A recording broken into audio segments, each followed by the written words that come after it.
রাজনৈতিক পট পরিবর্তনে গত 18 মাস দেশ ছিল এক অনিশ্চয়তার দোলাচলে। সবকিছু ছাপিয়ে নতুন বাংলাদেশ গড়ার একরাশ আকাঙ্ক্ষা আর সীমাহীন রাজনৈতিক অবিশ্বাসের মাঝামাঝি দাঁড়িয়ে হতে চলেছে ত্রয়োদশ জাতীয় সংসদ নির্বাচন।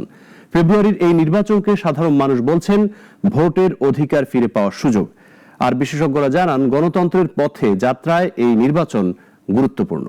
ফেব্রুয়ারি মাসের 12 তারিখ রোজ বৃহস্পতিবার 300 আসনে ত্রয়োদশ জাতীয় সংসদ সাধারণ নির্বাচন। কোনো সন্দেহ কিংবা দোলাচল নয়, সকল জল্পনা কল্পনার অবসান ঘটিয়ে আগামী 12ই ফেব্রুয়ারি হতে চলছে দেশের ত্রয়োদশ জাতীয় সংসদ নির্বাচন। 51টি দলের 2090 জন প্রার্থীর পাশাপাশি নির্বাচনে স্বতন্ত্র হয়ে লড়তে মনোনয়ন জমা দিয়েছেন 478 জন প্রার্থী। গভীর নির্বাচনী সন্ধিক্ষণে যখন দাঁড়িয়ে দেশ, সে সময় এ নির্বাচন দীর্ঘকাল ধরে সঞ্চিত রাজনৈতিক অচলাবস্থার ইতি টেনে ভোটাধিকার সমুন্নত রাখবে বলছেন সাধারণ মানুষ। জনগণ হিসেবে আমাদের যে প্রত্যাশা যে একটা সুষ্ঠু নির্বাচন হবে, একটা স্বচ্ছ নির্বাচন হবে। যে তরুণ প্রজন্ম ভোট দিতে পারে নাই, তারা মূলত দেশের রাজনীতি এবং শাসন ব্যবস্থা পরিবর্তনের জন্য তারা ভোট দেওয়ার জন্য উদ্গ্রীব। আগামী 12ই ফেব্রুয়ারি নির্বাচন হবে একটা সুষ্ঠু, সুন্দর, শান্তিপূর্ণ একটা নির্বাচন, যে নির্বাচনের মাধ্যমে দেশ এগিয়ে যাবে। আইন শৃঙ্খলা পরিস্থিতিটা যাতে আমরা ফেয়ার হয় এবং ইলেকশনটা যাতে ফেয়ার হয়, বাস। বর্তমান যেই সরকার ব্যবস্থা এবং আমাদের যেই বৈশ্বিক সংযোগগুলি রক্ষা করা দরকার, সেই জায়গায় আমাদের একটা নির্বাচন, একটা রাজনৈতিক দল ক্ষমতায় আসা দরকার। আশা করি একটা প্রতিদ্বন্দ্বিতামূলক সুষ্ঠু নির্বাচন আসতে চলেছে, যদি কোনো সমস্যা সামনে তৈরি না হয়।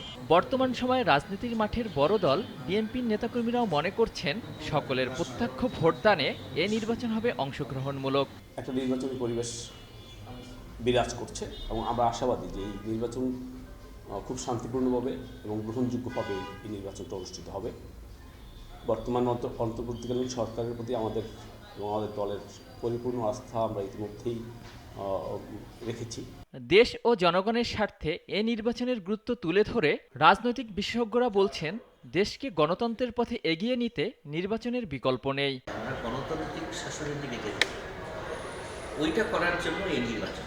আরেকটা জিনিস হলো যে যত ভালো নির্বাচন আপনি করতে পারবেন, যত অবাধ নিরপেক্ষ নির্বাচন আপনি করতে পারবেন, তত আপনার ওই গণতান্ত্রিক শাসন ফিরে আসার সম্ভাবনা বাড়বে।